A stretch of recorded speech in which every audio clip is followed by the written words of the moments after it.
Okay, we are recording. Today is December 21st, 2020. As an astrologer, we deal with time and with dates, so I always make sure to get that on the recording. And I'm just going to make sure that we are recording. So happy solstice, everybody. Yes, we are recording. It's a real honor to be here. Thank you, Tatiana. Thank you, Dulcie. I helped to start an astrology society in Victoria in May 1991, and it went for 12 years. We missed July and August most years, but it was a really rewarding social experience, and be curious to see if anyone from that group kind of filters in. I know Karen came to one of those at one point. There was another one in Victoria that went for at least 5 years in the mid-'80s that Erin Sullivan Seal was deeply involved with. Some of you may remember her. So, and who knows what happened before that. I mean, Victoria's had a long, rich, kind of esoteric tradition and community, you know, right even in the 19th century. So this is a new birth. Thank you to the women who have started this, and again, it's an honor to be here. So death and rebirth in the world psyche, the great Jupiter-Saturn-Pluto conjunction of 2020. So just a little bit about me. I was raised Mormon, an old Mormon family going back, 6 generations. That's me on the right. My parents left the Mormon church in 1969, cold turkey, and went completely sort of the opposite direction in some ways. They didn't become criminals or whatever. But that's me on the right there with my sister Sarah, Todd, and Garner. And this is a back to the land commune that they started near Onaway, Alberta, on the Sturgeon River. And this is only about 7 or 8 years after that other photo. So you can see quite a bit happened. The 60s intervened, basically. And that was the great Uranus-Pluto conjunction. 1960 to 1972, Uranus and Pluto were conjunct. And it was the powerful revolutionary energies connected with Uranus, the powerful evolutionary energies associated with Pluto, supercharging each other during that incredible decade. I went into pre-law, and luckily that didn't last. After my first year at university, I went to Esalen Institute in December 1979, and I got to live at this beautiful place in Big Sur, 4 hours south of San Francisco, Esalen Institute. There are the hot tubs overlooking the Pacific Ocean. They're obviously looking at the setting sun, very special. The garden. Yeah. And one of the people I got to meet was Rick Tarnas. Who here has heard of Rick Tarnas? Yeah. So I highly recommend to any beginning student of astrology his small book, Prometheus the Awakener. It's a great introduction to astrology. He's also famous for writing The Passion of the Western Mind, which that's an endorsement from, whoops. Go back to that. Endorsement from Joseph Campbell. It's being used in graduate programs around the world. And then here came Prometheus the Awakener, and then Cosmos and Psyche in 2006, where he kind of introduces the astrological hypothesis in a way that I believe has a chance of being accepted by the mainstream sort of intelligentsia, by educated people, skeptical, critical-minded people. And I think, we need that. And I'll talk about some of the differences and similarities between his archetypal astrology and some of the other schools of astrology. So we focus on the sun, moon, and 8 planets. Those are the core of archetypal astrology. And then aspects and transits, so alignments between the planets. The most important of which are the conjunction, square, and opposition. So these are known as dynamic or hard aspect alignments. We also look at trines, 120 degrees, and sextiles, 60 degrees. Though sextiles are weaker, those are considered soft aspects. Now, here's just a random chart that I ran for 1964. In Cosmos and Psyche, he introduced very persuasive and comprehensive evidence for the coincidence between planetary alignments in the sky, especially outer planets, like the longer term, slower moving planets, like Uranus with Pluto, Uranus with Saturn, and so forth, and the emergence of themes in the collective psyche, in the collective shared experience of humanity. The reason he was able to do this in a way that no one else before him was able to do, in my opinion, in such a persuasive way, is because in archetypal astrology, we don't use the houses as much. They're considered a secondary layer of symbolism, kind of like adverbs or adjectives. And because most astrologers really are so embedded in the use of the houses, they need to have a birth date, an exact time of any event that they're looking at. So if you're studying the 60s, for example, when did the 60s begin? Where did the 60s happen? The 60s began kind of around 1960, went for 12 years, and it happened all over the world. There were many political eruptions, and feminism, and gay rights, and ecological movement, and so on, all over the world. So if you need to look at house systems, and you need a precise birth time, you're not going to be able to look at something like the 60s, right? Because where did it happen? There's no place for the 60s. So you can see that in 1964, Uranus was 5 degrees behind Pluto, gradually catching up to Pluto. 66 was the kind of the exact conjunction of these two planets, and then by 72, Uranus was out of orb, or beyond the allowable operative range of Pluto. So, so this is exactly what I was just talking about. Uranus got within 15 degrees of Pluto in 1960, and then exact 65, 66, and then till 72. Our commune that the commune that my parents started in 1970 lasted for 3 years. And it actually in the spring of 73 when it broke up, and the difference between 1972 and 73 was striking. Like 72, there was still a zing. Oh, okay, good. Okay, great. Great. The exact solstice is at, I believe, 8:14? 8:19. 8:19? Okay. Will someone remind me in like 4 minutes, and then we can do something. That comment exact, sure. Great, 8:19. So in 72, there was still that idealism, that's kind of euphoria, the sense of boundaries being pushed open, kind of an excitement in the air. By 73, it was like a hangover. It was like the sober Monday morning after. And I remember our commune breaking up in April of 73, and it was a completely different feeling.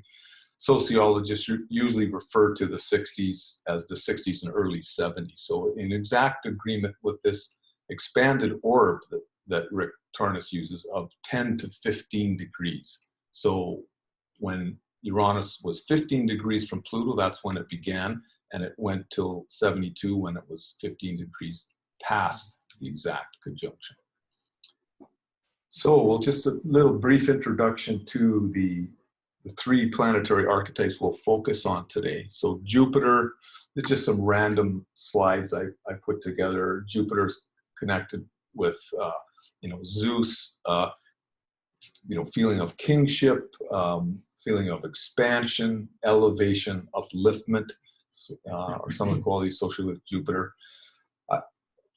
In my new book, I have a little chapter at the end of the book called Beyond Hellenic Gendered Names. And I believe that a very important rebalancing that needs to happen is we need to be able to see all of the main planetary archetypes, Sun through Pluto, in both feminine and masculine ways. Many people see these planets with their Greco-Roman names and think, okay, these are all masculine energies, so where's the feminine going to come from? And so there's been a rediscovery discovery of thousands and thousands of asteroids, and many have been given the names of goddesses. I believe the feminine really deserves and wants to have a seat at the head table of the gods, if you will. And the way that seems most obvious to me and people in the archetypal astrology community, we need something like hyphenated names for the planets. So there's a masculine and a feminine component of all of the planetary archetypes. It's just that they were given masculine names by the Greeks. So Jupiter is just as much connected with Lakshmi, the goddess of prosperity, as with the Greek Zeus. So that's just one example. So Jupiter is by far the biggest body in the solar system after the Sun, and that's how big the Earth is compared with Jupiter. And size, this beautiful picture from Rio. Now Saturn is connected with contraction, boundaries, structure, separation, division, hard work, patience, maturity, rewards over time. I love that one.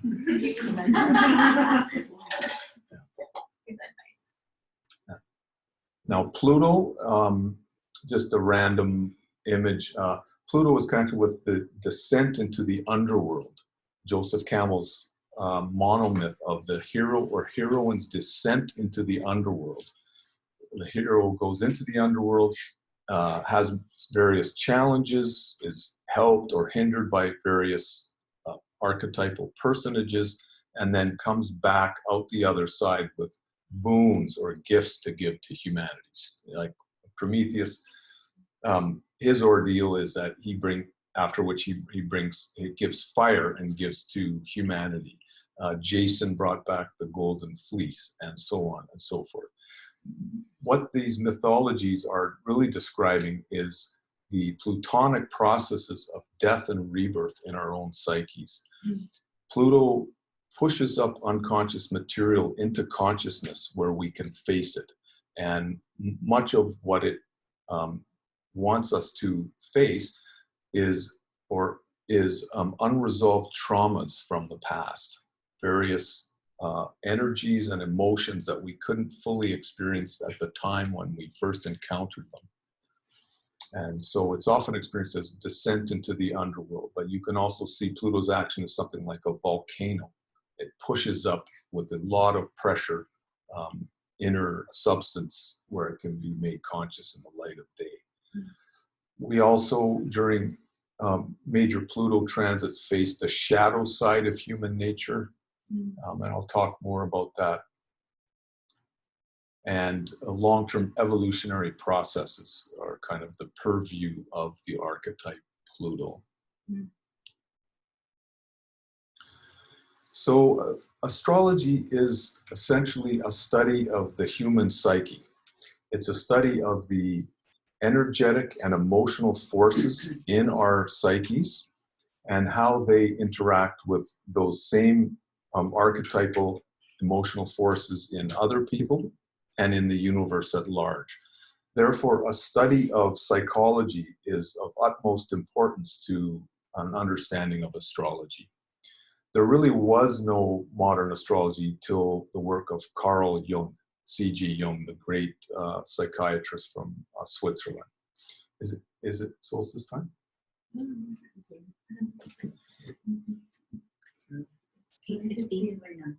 Okay, we'll go 2 more minutes. Jung's work was integrated into the wider astrological community through the work of Dane Rudhyar and then Liz Green, one of the great scholars of the astrological world, and others. There are still many examples out there of pre-Jungian astrology, and this is what I would call greed and fear astrology. And this really pertains to the two of the archetypes we'll be talking about today, Jupiter and Saturn. Jupiter represents our hopes, you know, the good things we want to have happen to us, the good fortune, the prosperity, and so on. Saturn, our fears, our fear that we might make a mistake or something bad will happen to us. And at that level, astrology is kind of a losing game because Saturn is really a more powerful archetype than Jupiter. It's 2.5 times bigger orbit. We could sort of surmise from that it's, you know, more than twice as powerful as Jupiter in a sense. So if all astrology can offer us is a way to try to go toward positive experiences and avoid negative experiences, you know, we become very superstitious about, you know, we should stay in bed today, or now we gotta like buy a lottery ticket and so on. In the end, it will be dissatisfying. So it's pretty much the exact solstice right now. Did you have something that you wanted to do to mark this moment? Sure. So I would like us to just sit for just in alignment with all of ourselves, our being, and this precise moment. So I would just invite you to. Thank you, Tatiana. Yeah, it's a very special moment. That means the tilt of the Earth is now moving the northern hemisphere back toward the sun in this yearly wobble of the Earth's axis. And so this is the shortest day of the year. So very exciting. A time of rebirth. Okay, so as I was saying, Jung was just so pivotal in taking astrology out of the kind of fatalistic, fortune-telling, superstitious period of astrology and making it more about self-knowledge. In the psychological approach to astrology, it's not so much about events, but about the meaning behind events and what is our personal connection with them. How do we help to co-create them? Or how can we learn from those events? It's not just about avoiding bad things and going toward good things. The Jupiter-Saturn kind of astrology really brings in more of the outer planets, Uranus, Neptune, and Pluto, which are connected with self-actualization, with what Jung called individuation, becoming more whole, becoming more balanced with the different parts of ourselves made conscious. Jung was very optimistic, and he believed that introspection was intrinsically liberating. If we look at our unconscious contents, we remember our dreams, we feel them, we reflect on our inner process, that automatically leads us to a more whole and resolved and happy state of being. Now, I believe that the work of Stanislav Grof here represents another equally important quantum leap in the field of astrology. And I believe that his work is currently being integrated in astrology right now in the archetypal astrology sector or school. But I believe that his work has some important implications for astrologers and has the potential to make it more useful and helpful in solving our deepest emotional problems. So this is Stan and Christina Grof. There he is again. And Christina died sadly about 4 or 5 years ago, and his new wife, Brigitte Grof, who he's known for over 30 years, 33 years or so. This is in Big Sur. Estlin was down here somewhere. This is the kind of view that we had when we were there. Here he is with Albert Hofmann, who he considered his mentor, who was, of course, many of you know, the discoverer of LSD 25. And Hofmann lived to be 103 years old. And Grof really loved him, and they were close, good friends. He wrote a number of books. This is a great one. I highly recommend it. The Adventure of Self-Discovery. It's a great one to begin with. The Cosmic Game. I consider this the book of the millennium. I don't think anyone else could have written it. And it really, if you're interested in the biggest questions about this, the universe and the intentions of the universe and the relationship between human beings and the cosmic creative principle with the divine, you may find this book interesting. Psychology of the Future, When the Impossible Happens, his most interesting personal experiences that he had with psychedelics.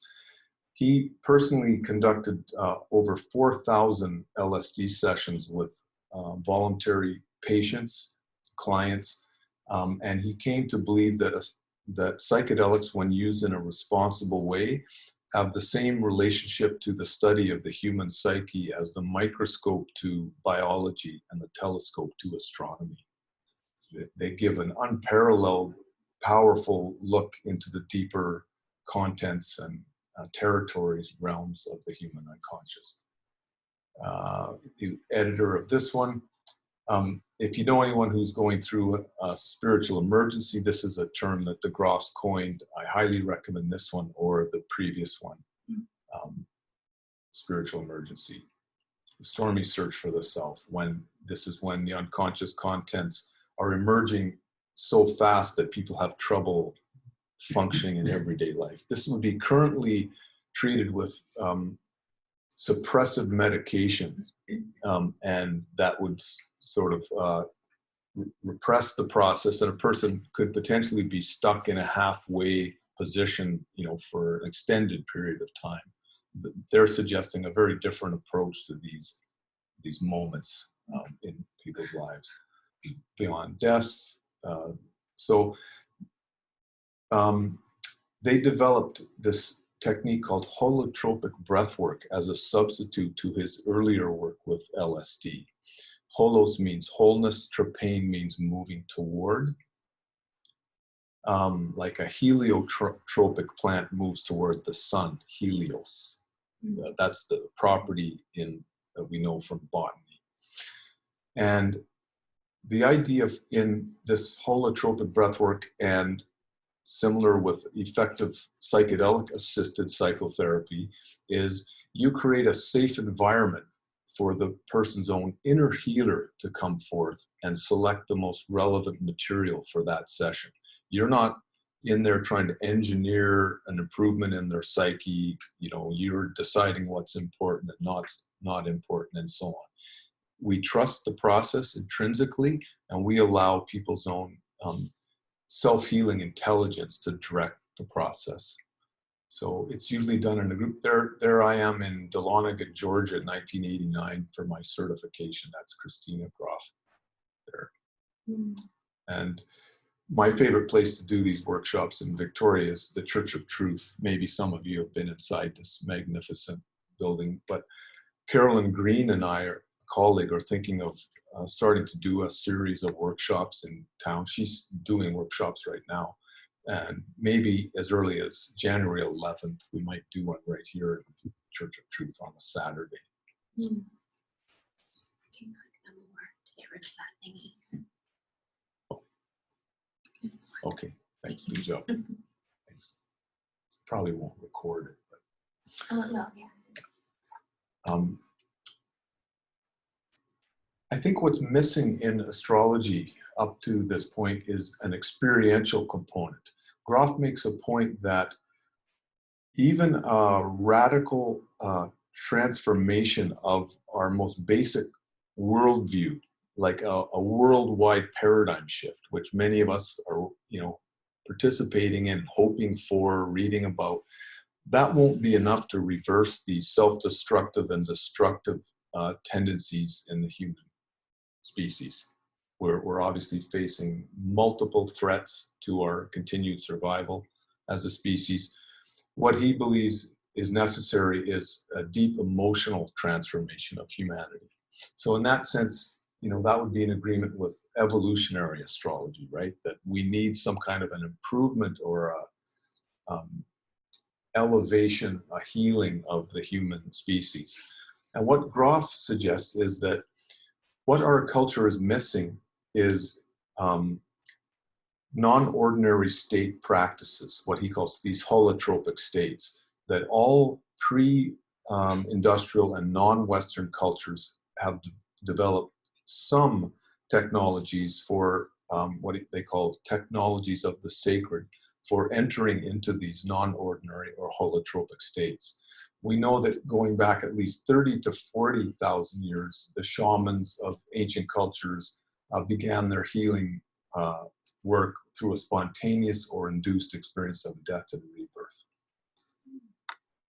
This is like the generic religion of humanity. It's experiential. And Joseph Campbell knew that it's important for every person to find their own mythology, their own living symbols. We need to connect with the divine on a personal level rather than just going somewhere and having someone tell us what's supposed to happen or something. We need to have our own experiences. In the mystery religions of the Mediterranean, the neophytes often use psychedelic substances like ergot, naturally occurring form of LSD, to directly connect with the sacred or numinous dimensions of existence. And the celebrated mother goddess mysteries of Eleusis, for example, which were held near Athens for almost 2,000 years, we are now virtually certain used ergot, this naturally occurring form of LSD.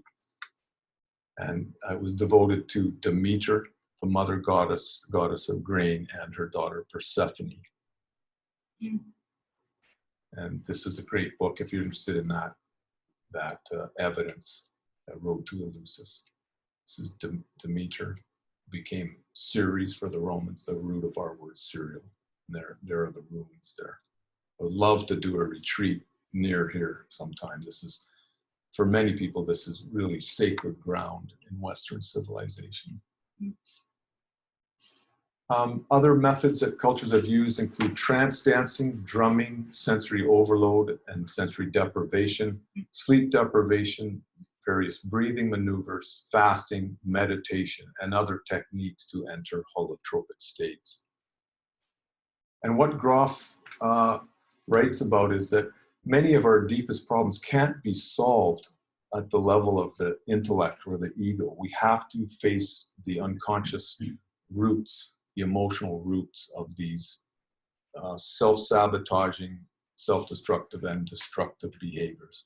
Insatiable greed, for example, and aggression, the two main threats to humanity. So Grof's work, through his work, he eventually systematized or postulated a expanded cartography of the human psyche. The first layer he calls the biographical. So when people do deep self-exploration, and this would include people who go to verbal types of counseling or psychotherapy, these are the kind of challenging memories that they might face, and also the positive ones, the positive memory systems. He found that these are the kind of, this is the material people are likely to face at the biographical layer of the psyche, from infancy to the present. When self-exploration continues, everyone he worked with eventually began to have experiences for which he termed perinatal.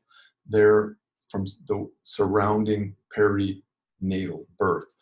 Perinatal experiences involve a very graphic and powerful reliving of certain elements of our birth process, which we could call the obstetric side of, the unconscious, as well as feelings of spiritual rebirth, and also facing death. So death and rebirth. So death and birth seem to be mixed in the psyche, and he calls this the perinatal layer of the unconscious. There's an even deeper realms of the unconscious, which he calls transpersonal, and he coined that term in 1968, was one of the founders of transpersonal psychology with Abraham Maslow and others. So these are the kind of range of experiences, not all of them, but these are the most important ones that people can access in transpersonal states of consciousness.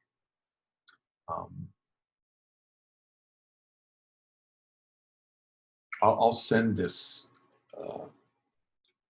this Zoom recording to people. So if you want to look at this list even more, you can. So let's go back to the perinatal layer, because it has a lot to do with the understanding of the transits that we're looking at tonight and the kind of experiences that are likely to be surfacing for people. So he found that perinatal experiences tend to emerge in 4 overlapping clusters of experience, which he calls the basic perinatal matrices, 1 to 4. The first is based on union with the mother in a good womb situation, when the mother is happy and being supported and not using drugs or alcohol, and wants the baby.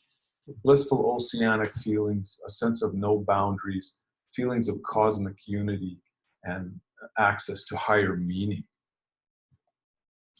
People can identify with serene aquatic life forms. So this would include dreams that people might have when they're influenced by BPM1 or basic perinatal matrix 1, and even more so in psychedelic sessions when they access this material. This is one of Grof's own paintings. They can also identify with the consciousness of interstellar space. Both the ocean and interstellar space have no boundaries. That's the essences. The fetus consciousness is still in a union with the divine consciousness, with God, or with the great mother goddess. It doesn't really exist as a separate being yet. Images of heaven or paradise from cultures around the world can also emerge, even for atheists, hardcore Marxists, skeptics, scientific, positivists, and so on. It didn't really matter. People's belief system didn't. Hello, little archetype. Who is that?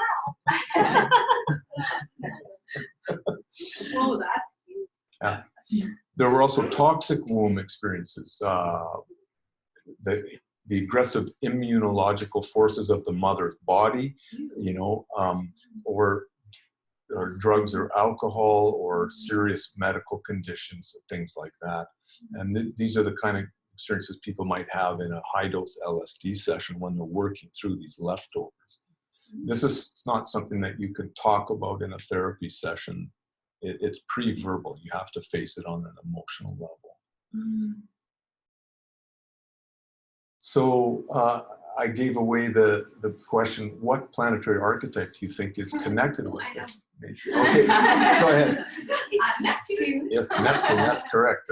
You get extra points for.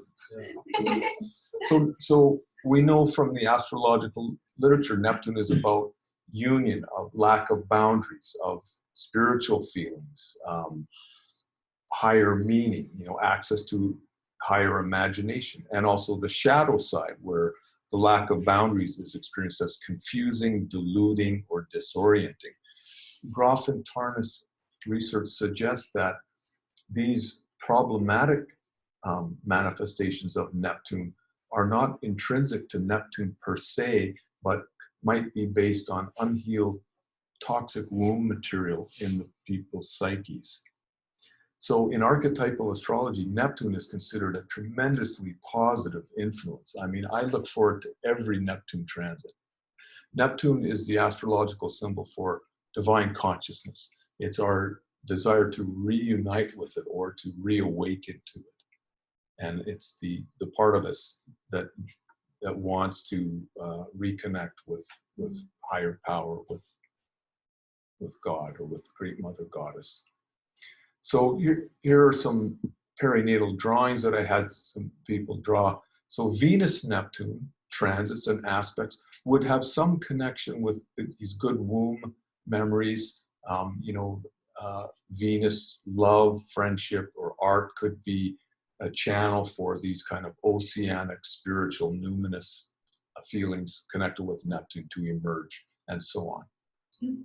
Sun, Neptune would also have sunlight, could be perceived as sacred, a sense of the divine drama of incarnation, the sort of bounteous warmth and light of the cosmic creative principle shining on humanity. And Jupiter, sense of higher meaning, of elevation, of security. Jupiter, Neptune. So this is just an additional meanings that astrologers can now integrate in their understandings of planetary archetypes and transits. These are the parts of the unconscious that are likely to surface during, in this case, a Jupiter-Neptune transit. This is in the lap of the Great Mother Goddess, painted by an Argentinian artist with a Neptune conjunct her natal moon, transit of Neptune conjunct her natal moon. This is after a holotropic breathwork session. And Kundalini Mother, sadly, this lady, Katia Soliani, has passed away, passed on, and this was painted during the great Uranus-Neptune conjunction of 85 to 2003. And this was around the mid-90s, I believe. Also from a holotropic breathwork session. Okay, basic perinatal matrix 2, no exit.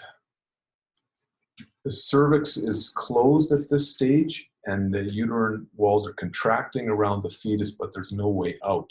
Grof found this was a very powerful clinical route for feelings of inhibited type of depression, feelings of hopelessness, helplessness, entrapment.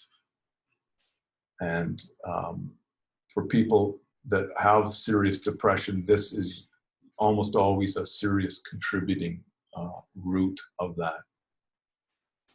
Engulfment in a whirlpool, descent into the maelstrom is connected with this onset of delivery. Being trapped or held by, constricted by a giant octopus is one of the types of themes that can emerge. Expulsion from paradise. This is quite a ghastly one, sort of the devourer mother archetype.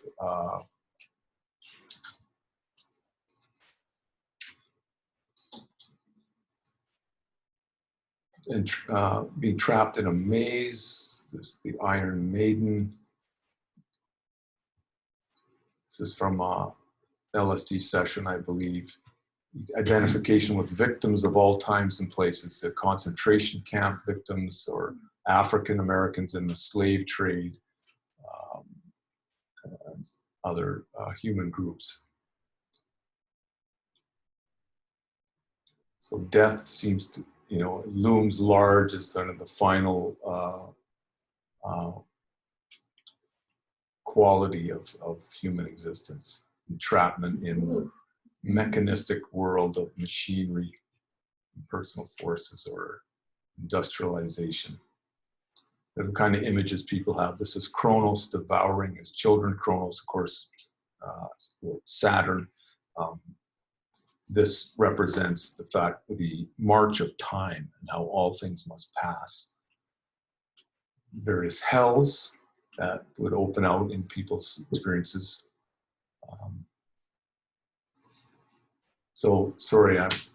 Saturn is the planetary archetype connected with these experiences.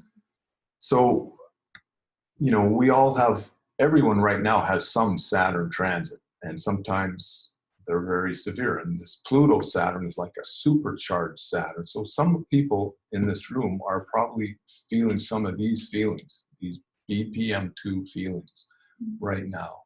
And it's just helpful to know that there's a finite amount of this in the unconscious. This can be faced and cleared out. And the most helpful strategy is to go after the memories, to actively pursue some kind of practice where you go into the non-ordinary state and allow them to surface and complete themselves.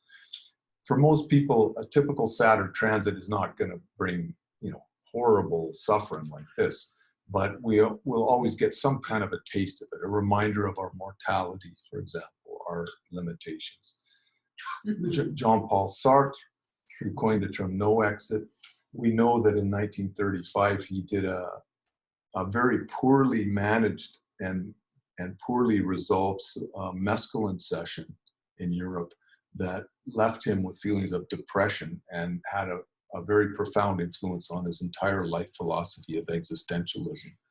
And what Grof and Tarnas suggest is that that kind of atheistic, pessimistic philosophy is really based on this memory, and that it's not really the generic truth about reality. It's based on this kind of memory of suffering in the birth, early stage of labor.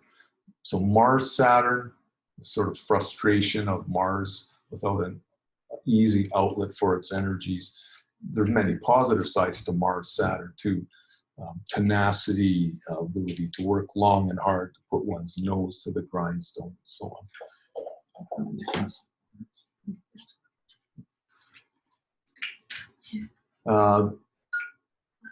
Let's see. So this one is from a holotropic breathwork session as well. Thank you very much. And he had Saturn square his natal sun when he drew this. Okay, now the BPM3. Some of you may have questions. We'll have time after for people to ask questions. Thanks. Death, rebirth, struggle. So what Grof found was that there are a number of elements connected with this. Here the cervix is open and the fetus is being pressed through the narrow birth canal by powerful uterine contractions. It's a different quality of suffering. There's a sense of light at the end of the tunnel. Will eventually get out, as opposed to that no exit stage of birth.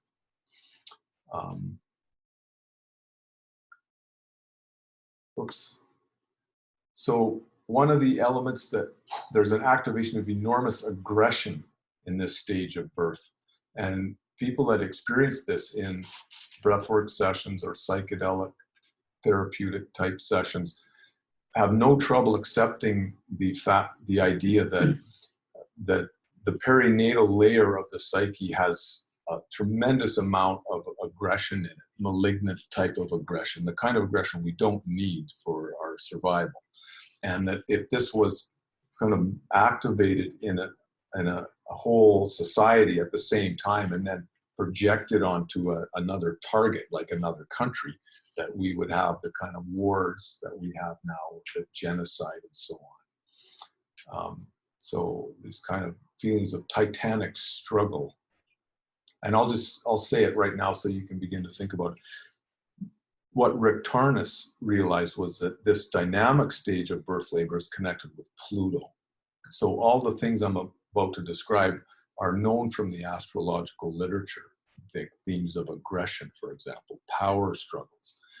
But what Grof's clinical research has done is kind of grounded it in an actual obstetric memories and shown that there's a finite amount of it that can be healed and resolved. So various mythological battle scenes, massacres throughout human history can open out into these kind of collective scenes. And the Tiger Man is the name of this painting, this sort of shadow side of human nature. So when Pluto is strongly transited, like it is right now with the Saturn-Pluto conjunction in the sky, these are more of the types of themes that could be surfacing in individuals and in the collective psyche as a whole.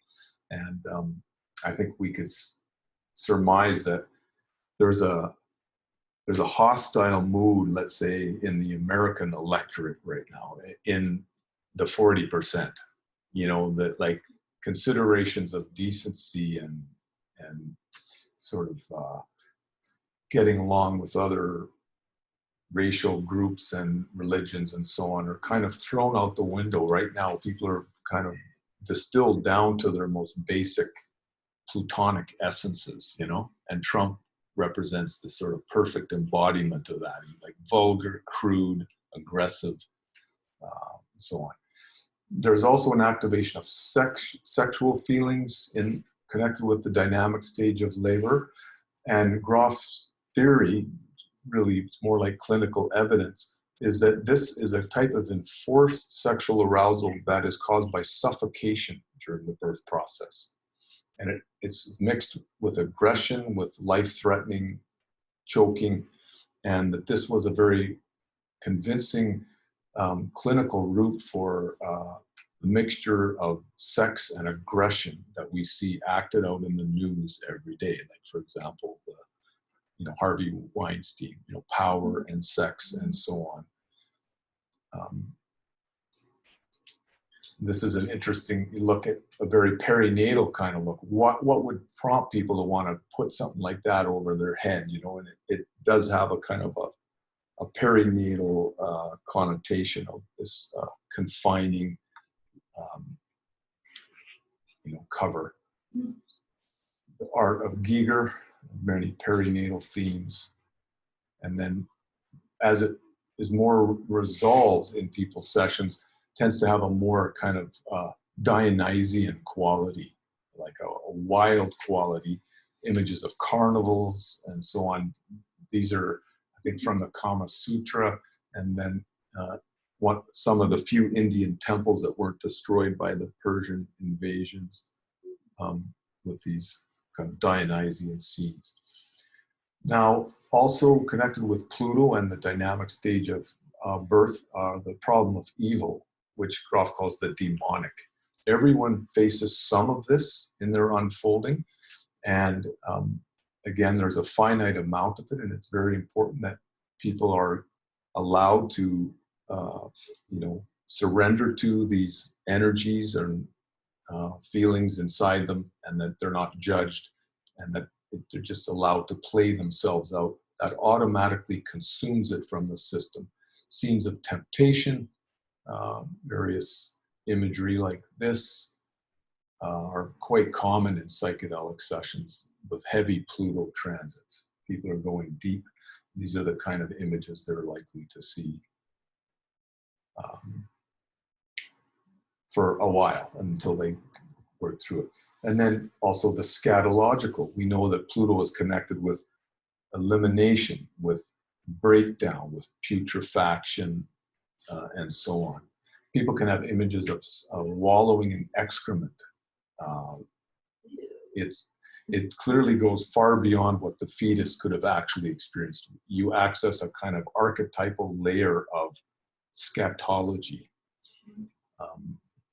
And this is a funny cartoon from Al Crumb, sort of underground artist from the 60s. So he's going to go off to the great beyond by flushing himself down the toilet.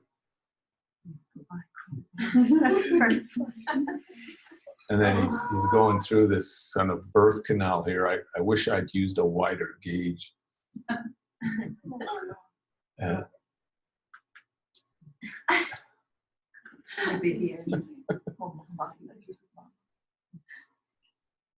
That's good. Every man for himself. Yeah. And then this long and circuitous passage through this kind of archetypal birth canal. And then he gets to light at the center. Now, this is just the mind of an artist, Robert Crumb.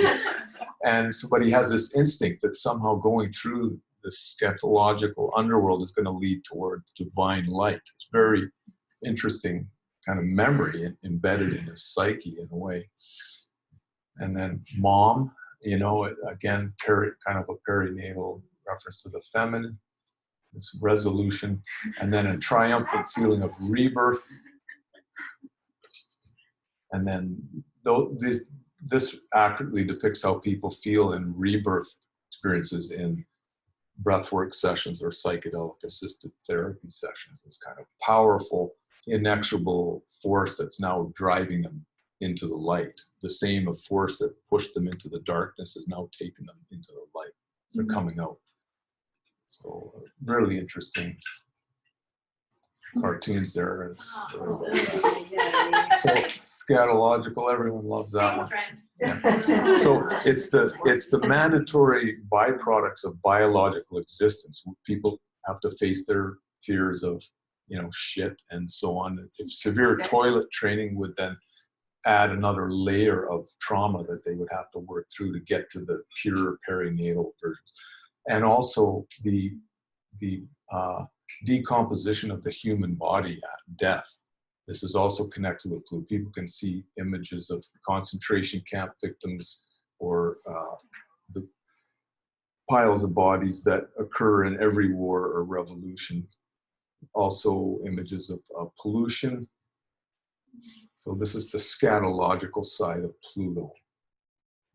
So I'm giving you a more detailed nuances and components of the Pluto archetype, because it is really the central archetype of this Jupiter-Saturn-Pluto, which we're going to turn to right away. So finally, people have a sense of passing through purifying fire or pyrocatharsis, which can purify their souls, prepare them for rebirth. Very exciting feelings, magical cleansing capacities of the fire, volcanic eruptions.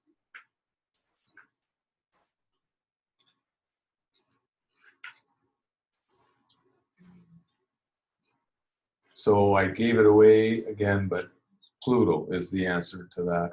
You can write that in for the little pop quiz. Pluto. So Mars-Pluto transits would sort of accentuate the aggressive side of Pluto. Those are both very yang archetypes, both connected with aggressive feelings. It's helpful to know if you have, Pluto square your natal Mars transit, that's a 5-year experience, that some of the aggression you might be feeling, or, people are pushing your buttons and making you angry and so on, could have roots in this perinatal layer of the psyche. There could also be, obviously, wounds from childhood that could be overlayered on this, or even deeper transpersonal roots, like past lives or collective memories and so on. Jupiter, Pluto, here during these types of transits, Pluto tries to transform our Jupiterian idea of what constitutes success. Jupiter is our sense of what makes success, what are the criteria that we evaluate as being things that we want, and Pluto's trying to take it to another level. It's like a death rebirth struggle of the Jupiter archetype. So rather than just, money, possessions, or prestige, we might want to be of service, or we want to have a deeper connection with the people around us, and so on. Sigmund Freud, born with Sun square Pluto. I hired a Russian artist to draw this, and this is kind of a playful allusion to his comment about the cigars, that sometimes a cigar is just a cigar. He saw sex in everything, but not his own cigars. And then, so we're kind of outflanking him here by showing that there's even deeper roots for these sexual energies that Freud was talking about in the perinatal unfolding.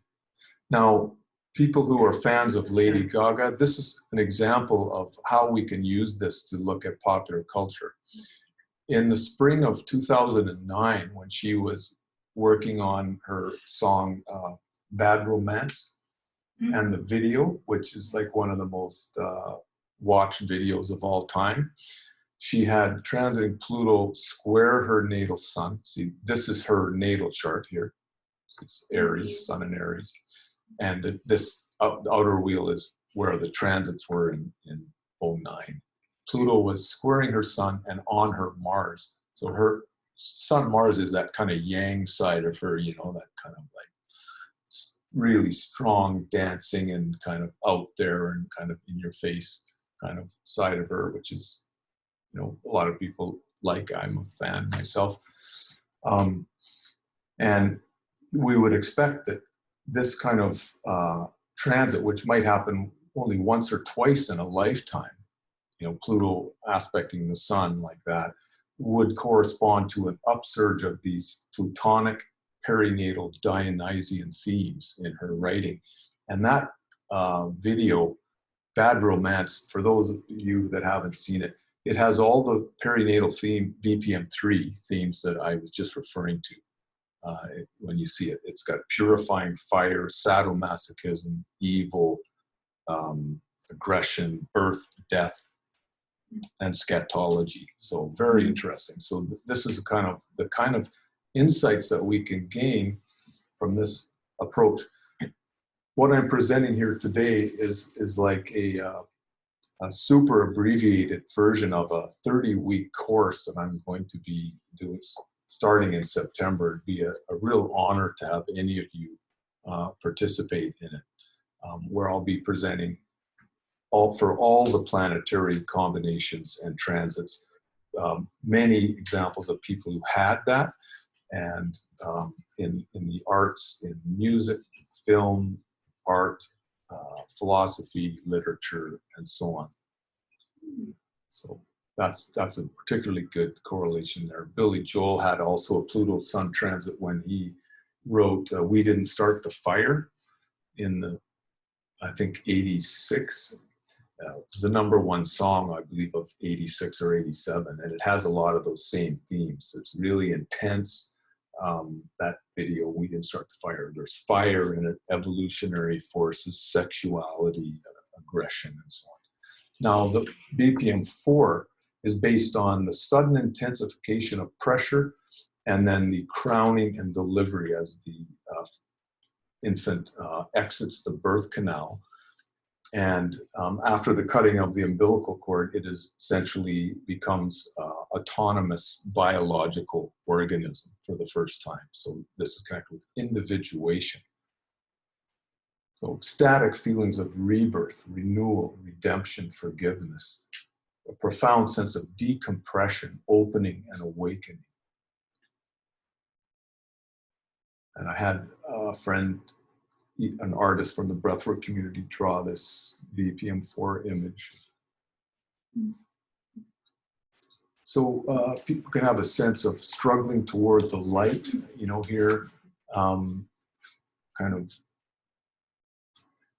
the victory of various archetypes of ego death. This is Shiva cutting off the head, which represents the moment when the ego is transcended or overcome by the higher self, personified by Shiva.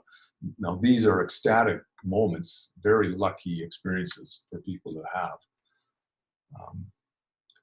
From a holotropic breathwork session, energy starts breaking through, and like universal energy starts flooding through the psyche from all directions, psyche and body, as the individual boundaries are kind of overcome.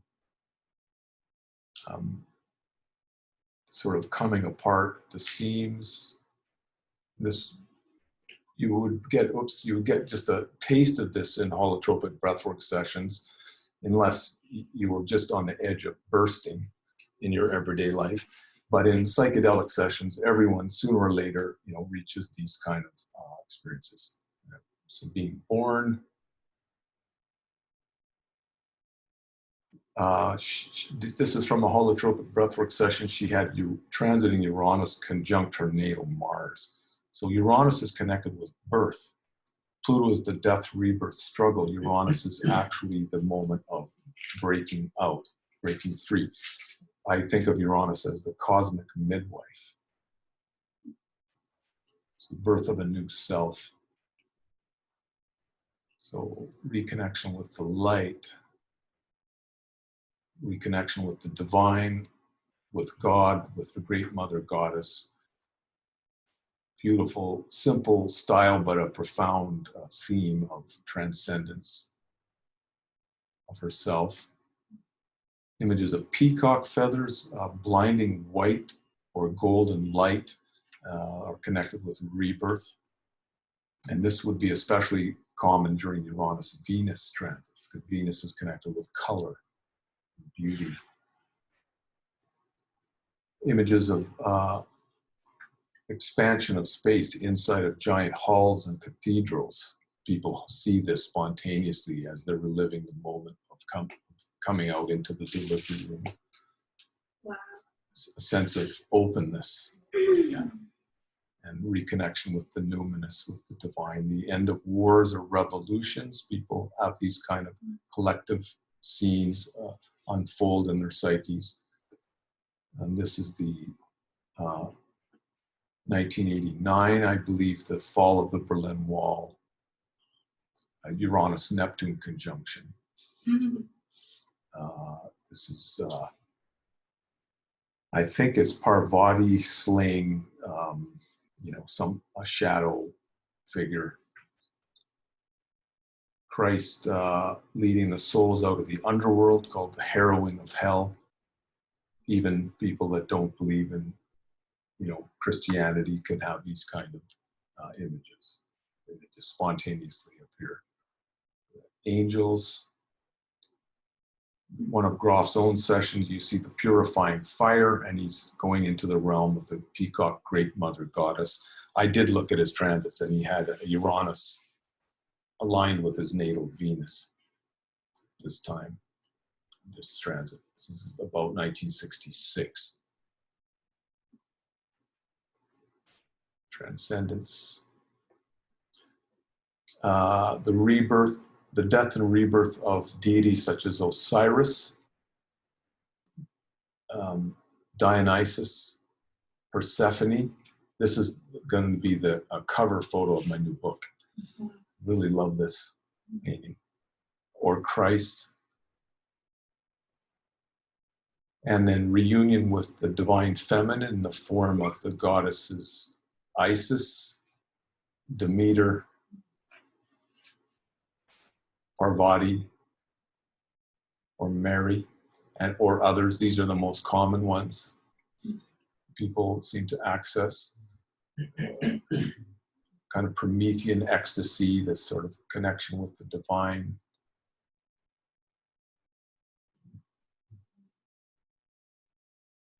So these are all connected with Uranus transits.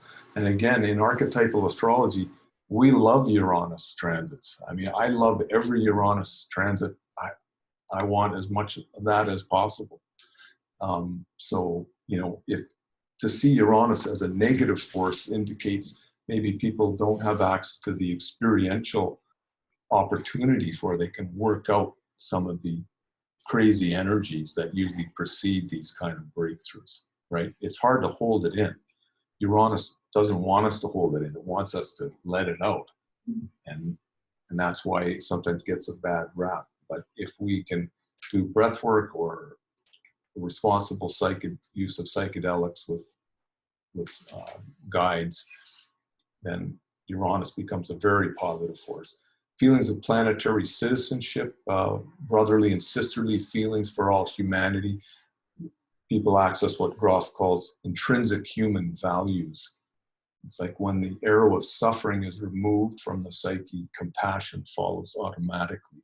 He was able to prove that. The generic state of the human being seems to be kind, generous, tolerant, desirous of meaningful work, a desire to live in meaningful connection with nature, simple and satisfying kind of lifestyle is what people automatically discover the desire for in themselves. Also, critical attitudes toward the abuse of power. People don't just become mushy.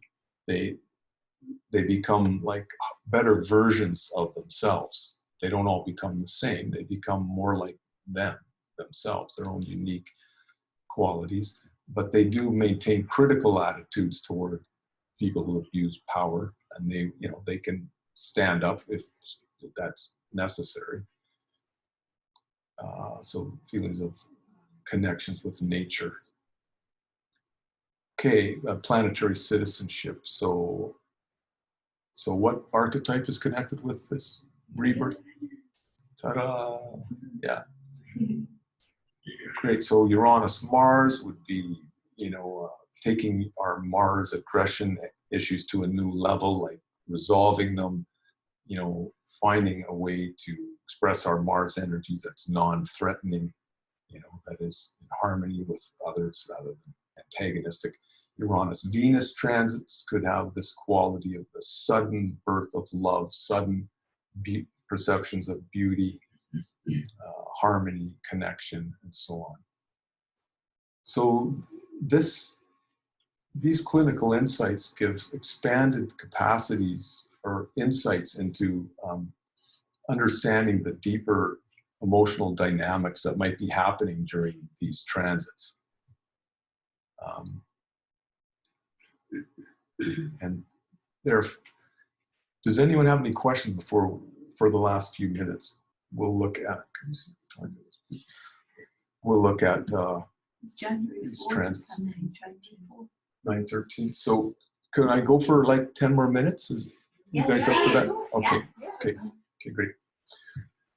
So does anyone have any questions now, or should we wait till? Right, I have a question. What about people that are born through C-section? Yeah. Seems to make a big, huge difference. If it's an emergency cesarean, then it's basically the same pattern. But if it's an elective cesarean, then there's quite a bit of a difference in the basic psychology of people. And it's kind of beyond the scope of what I can offer tonight, but let's talk, Sure. talk more about it. Yeah, me too.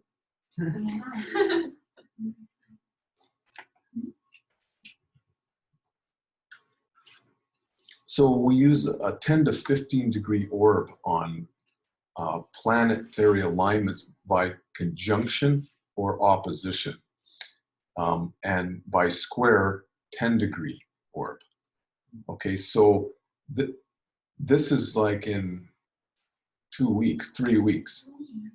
And there's the Saturn-Pluto conjunction. That's been happening all last year. Like we've been in this for a year already. They don't have to be exact to be operative, right? I mean, once it comes within 10 degrees, it's very strong, but you can also feel it and see in the news events related to it when it's within 15 degrees.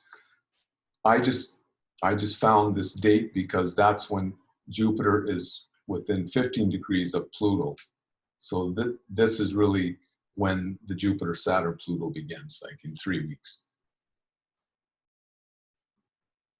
And this is when it ends. This is the last day when now Jupiter has passed Pluto and it's 15 degrees past Pluto. So that's 13 months. Yeah. Now, one thing it's important to remember, this happens quite frequently. Saturn-Pluto conjunctions happen every 38 years. And then every 9 years, we get a square or an opposition between Saturn and Pluto. Like 9.5 years. And in 81, 82, there was a Saturn-Pluto conjunction, and Jupiter conjoined that Saturn-Pluto conjunction again. I've seemed to be doing a number of readings for people lately that were born in 81, 82 that have Jupiter, Saturn, Pluto. So it's not that rare of an alignment. So that's one thing to keep in mind. It's astronomically quite interesting, you know, because these are big planets and people have this bugaboo about Capricorn.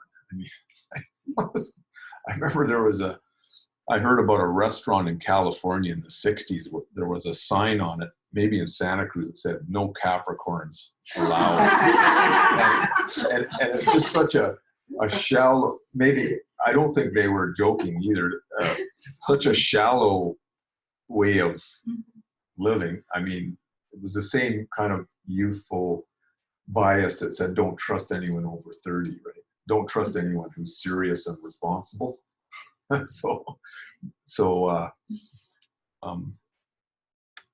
Yeah. So this happens fairly often. So to me, it's more interesting as an astronomical event than astrological. More significant are events like Saturn, Pluto, Uranus in dynamic alignment.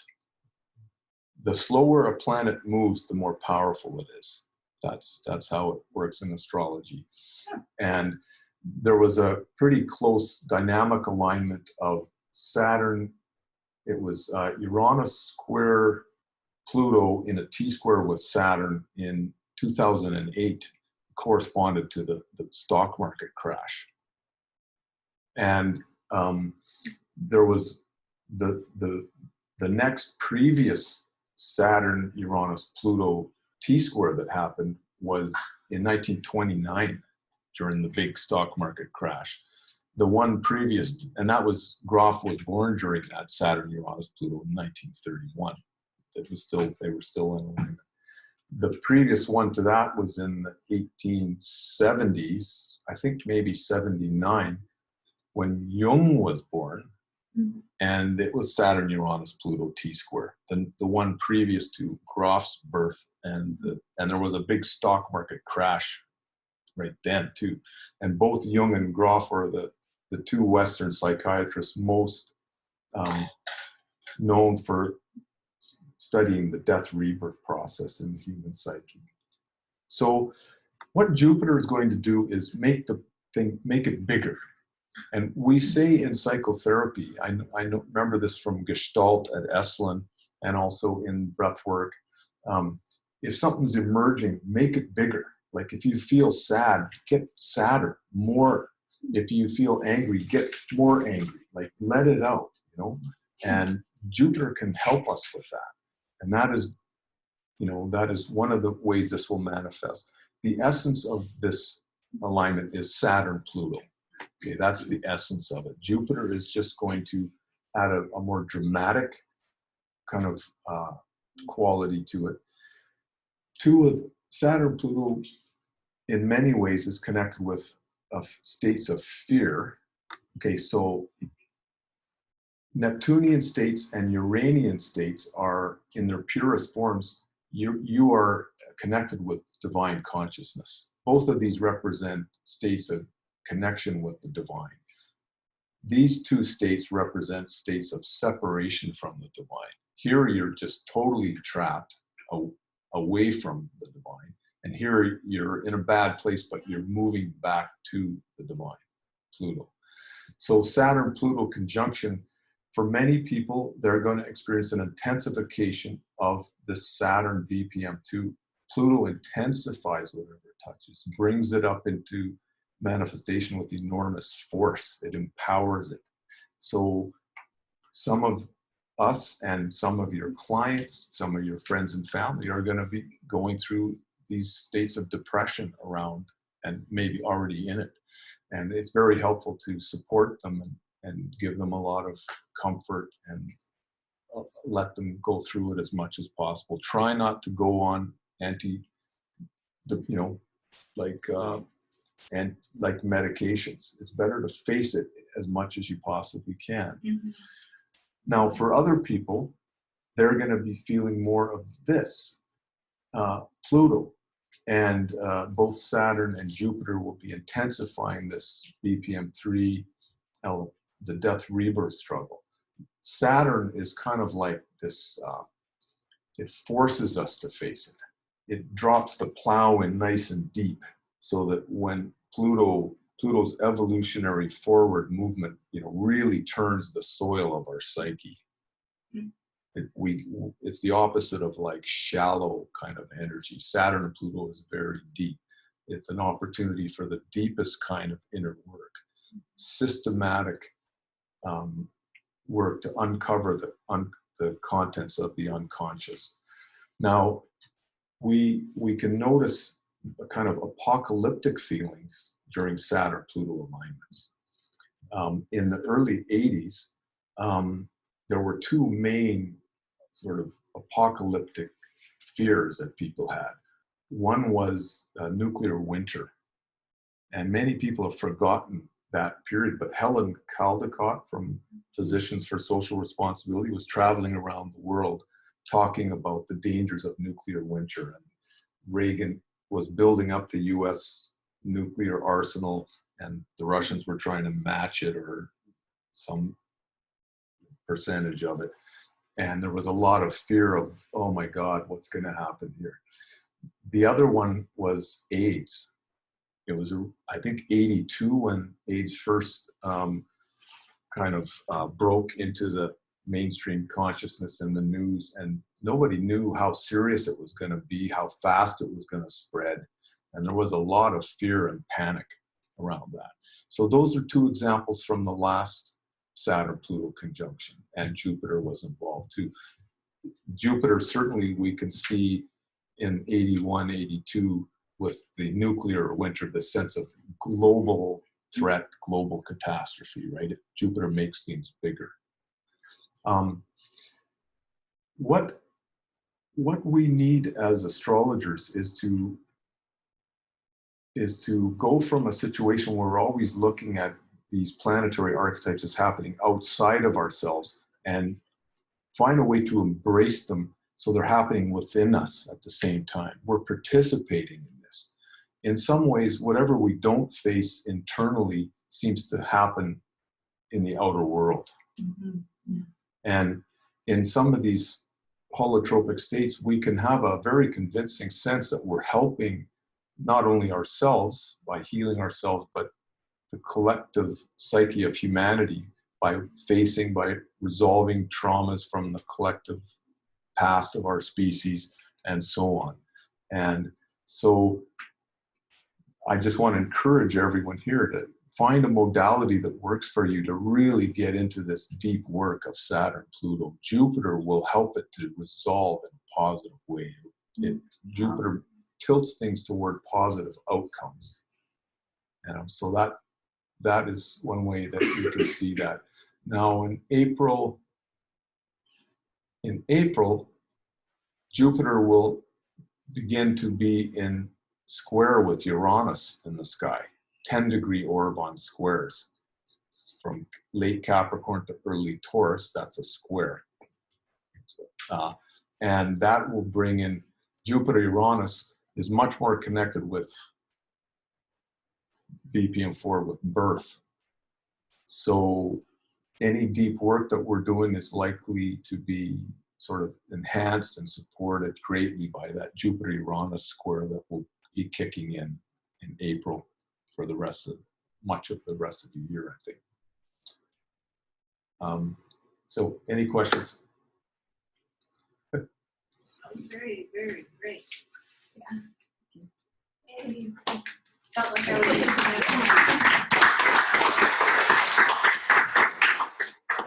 definitely relate to a lot of things that you're talking about. Yeah. Go on. Seeing it in myself and seeing it in other people. There's definitely something around.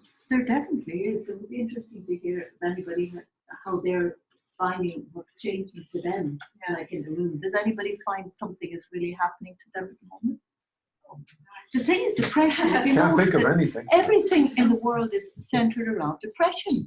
Everything you look, it's the big thing. People are all talking about depression. But what I find is really interesting what you were talking about here tonight, about facing pain away from psychotherapy, away from medication. That's what my husband, as a psychiatrist, is trying to do, and he's fighting the system right now. He's totally against medication if you can avoid it. And it's just like you were saying, because your birthdays are 2 days apart. And he was saying the same thing, that you got to just face the pain, get right in there. And people they're afraid to do that. Yeah, well, people need a lot of support during some of these processes, So, but the problem is most people, if they have a sudden eruption of unconscious contents, their minister will probably send them to a psychiatrist. Their teachers will send them to a psychiatrist. Everything funnels in that direction. Let me tell you, the whole world of psychiatry is going through a total metamorphosis at the moment. Yeah, I know. It is. All the medical systems are trying to get psychiatrists away from psychotherapy. Yeah. And getting them to do meds. Oh well, they've reached the zenith of that. We're at the worst possible place. I know. I think we've gone from that. We're actually starting to improve. MDMA may be legal as a psychiatric medicine within the next couple of years. There's a worldwide campaign by psychiatrists and the work of MAPS. Mm-hmm. And so I think that we've probably reached the worst point. So, but the depression and the suicides, it's so sad to see that. Even in Vancouver this past week, like my daughter was saying, the trains are all disrupted, people throwing themselves. Oh my God. It was the same. It's so sad. Yeah, it's so this depression you were talking about, if people could only realize. And do you think some signs are more affected than others? Do you think obviously people who have Saturn prominent in their charts, like if you were to look out there, everybody associates Saturn with Capricorn, obviously. do you think that the Capricorns or people with prominent Capricorns have a worst time of this? No, I don't think so. Not Capricorn. You know, the signs are kind of like a weak adjectives or adverbs. Okay. You know, so I Okay. would really, people with So- heavy duty Saturn aspects are more likely to experience depression, but they might also have the staying power to face it and get through Well, that's it. when you say heavy duty, do you mean like ruling planet Saturn? No, like Sun to Saturn or Moon to Saturn, Okay, things like okay, that. okay. Yes. So yeah, I was gonna say that I'm a very good example of this, and I had a reading with Renn recently, and I can be like a living testimony of exactly what the BPM2 is like for these past like year and a half precisely, and I'm now having a T-square Pluto, Moon, Saturn, Pluto. So it's been extremely excruciating, and because precisely this unconscious material, and you know, I have been known myself to be a very joyful, I don't know, person. I had a lot of stuff, and I came here, and all this inner things started happening that were inexplicable. There were surges of horror, I could say, horrific things out of the blue, nightmares, month after month, day after day, week after week. I would wake up, and it would take me about 2, 3, or 4 hours before I could function. And I would call my friends. It certainly fits your transits as you just It fits described. my- And I And mean, how long I think more what you're doing is exactly the best thing. You're facing it head on. It's just between you and the gods and goddesses, right? Or between you and the divine. And you just have to feel the emotions that it wants you to feel. We don't really have a choice in that matter. Our choice is to repress it or face it. So during Saturn Pluto, it's not always the easiest thing, but there's an end to it. there's an end to it, This and is we have to go actually through it. that gives me a lot of hope, because when I started doing all the astrology and learning more, So and when do you reckon the end will be to this Pluto, would you say? Well, No, this, like when I say end, petering out thing, like for this particular one. at least another year and a half. But So the thing is, 20 so but February for 21. someone else could get a personal transit. Pluto could square their natal Saturn, and then that's going to be their dark night of the soul. But I mean, that doesn't mean we're off the hook as humanity. I mean, things are getting worse in most areas of human society. Things are getting worse right now, like ecologically, right? Yeah. So we're not even close to the bottom of that turning point where now everything's getting better. And that could be some time away, you know? But let's hope this is a little piece of the death rebirth process, you know? During Saturn Pluto, we can have a sense that the old ways just really don't work anymore. It's a final irrevocable end. Like it's Saturn in overdrive. Like in Australia, the whole East Coast is burning up. The koala bears are being wiped out. They're setting heat records every day. They've never seen so many loss of houses. So that's like climate change, incineration, you know. And We're in it. we need to face it. Like this young activist Greta Thunberg said, I want you to panic. And that's the accurate response to what's happening in the world right now. Yeah, like our house is on fire. Yeah, and Saturn Pluto can help people to feel that panic inside themselves. In a way, it's our suppression of our fear that is creating the problem, because then we overcompensate with consumerism. Instead of facing our fear, we fill up our lives with buying all kinds of stuff, and everything has carbon cost to it, right? So that's one of the ways that it's happening. Thanks for sharing that. I wanted to share this because it really illustrates that. It sounds just like what my daughter is going through, who's also a Virgo.